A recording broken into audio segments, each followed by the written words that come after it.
Every time you spend $10 on something you don't actually need, you aren't just spending money, you are literally leasing out your life. Think about it.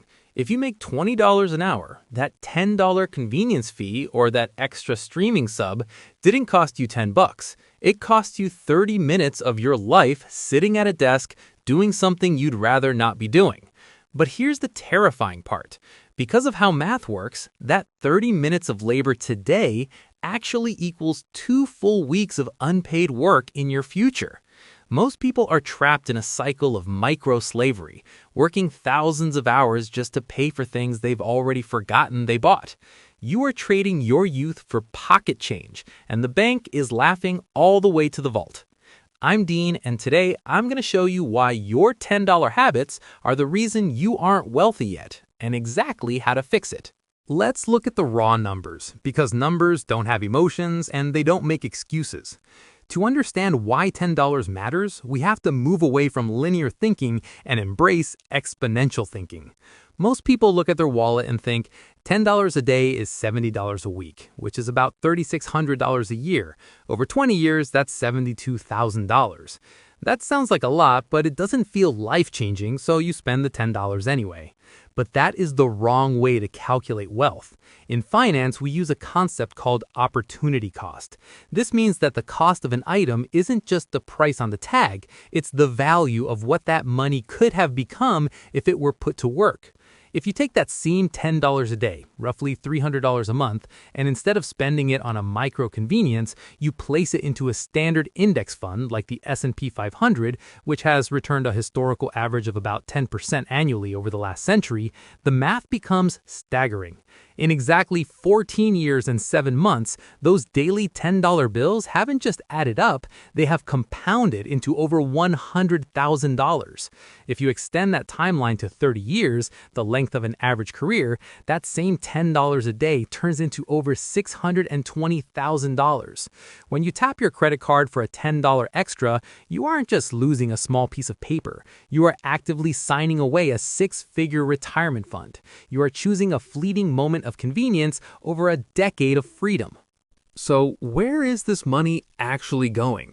It isn't going to big luxury purchases. It's hiding in the convenience tax. We live in an on-demand economy that is specifically designed to exploit your fatigue and your impatience. Think about the rise of delivery apps. Statistics show that the average food delivery user pays a markup of nearly 90% compared to the cost of the food itself when you factor in service fees, delivery fees, and tips. We tell ourselves it's only $10 more than if we picked it up ourselves, but if you do that twice a week, you are burning through the capital that would have bought you a house in 20 years. Then we have the subscription ghost. Companies have shifted their entire business models to the $10 a month subscription because they know it's a psychological forgetting point. It is a number small enough that it doesn't trigger a pain response in your brain when you see it on a bank statement. A study by West Monroe found that the average consumer spends $273 a month on subscriptions, nearly double what they think they are spending. Most people are paying for at least 3 services they haven't used in the last 90 days. That is $30 a month of pure waste, which over a lifetime of investing is worth nearly $250,000. Finally, there is the upgrade logic. This is the subtle push to buy the pro version, the large size, or the premium fuel. We are constantly upsold in $10 increments. We tell ourselves it's just $10 more for the better version, but this creates a phenomenon called lifestyle creep. As soon as you get used to the premium version of life, your baseline for happiness shifts.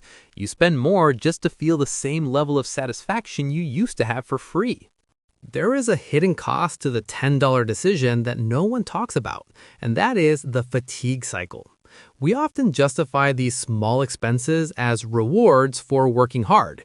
You've had a stressful 8-hour shift, so you spend $10 on a premium cocktail or a fast food meal because you deserve it. But here's the irony. The more you spend on these temporary escapes, the more you have to work that job you're trying to escape from. In economics, this is called induced consumption. When your work-life balance is poor, your maintenance cost as a human being goes up. You start paying $10 for someone to mow your lawn, $10 for a car wash, and $10 for pre-cut fruit at the grocery store because you are too exhausted to do those things yourself. You are essentially trading your life energy for a salary and then immediately handing that salary back to the economy just to recover from the stress of earning it. Think about the math of a typical commute. If you spend $10 a day on gas and parking to get to a job that pays you $30 an hour, you aren't actually making $30. Once you factor in the hidden tens, the wear and tear on your vehicle, the work clothes, the convenience meals because you got home late, your real hourly wage might be closer to $15.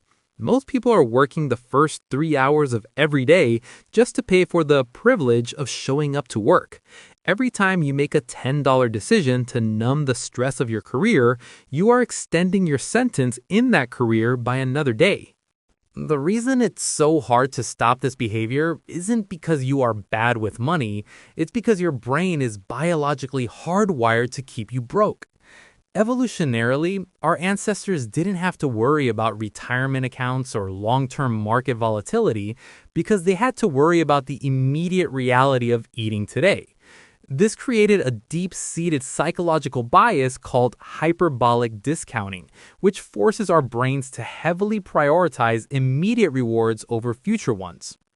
To your ancient lizard brain, a $10 dopamine hit right now from a snack or a small gadget is a tangible survival win, whereas a hypothetical $100,000 20 years from now is an abstract hallucination that carries zero biological weight. This primitive survival glitch is compounded by a social phenomenon known as the Diderot effect. This is a behavioral spiral where obtaining a new possession often creates a sudden dissatisfaction with your existing environment, leading to a chain reaction of consumption. When you buy a $10 item, it rarely exists in a vacuum. It often needs a companion to feel complete. A new shirt suddenly makes your old socks look ragged, and a new gadget demands a specific cable or a premium case to protect it. The $10 decision is rarely an isolated event. It is a gateway drug to a lifestyle of overconsumption, where one purchase provides the psychological permission for the next 5. To fight this, you have to realize that every time you spend that $10 on an impulse, you are essentially committing an act of identity theft against your future self. Research using fMRI scans shows that when we think about our future selves, our brains treat that person as a complete stranger. When you tap your card for something useless, your brain doesn't feel the loss because it thinks it's spending a stranger's money. You have to break that cycle by acknowledging that you're trading your future hours of freedom for a few seconds of a chemical high today. If you want to escape this trap, you don't need a complicated spreadsheet. You just need to implement the 72-hour rule. Before you make any non-essential purchase under $50, wait 3 full days. If the urge is still there, buy it. But in 9 out of 10 cases, the impulse was just a temporary spike in dopamine that disappears once the newness wears off.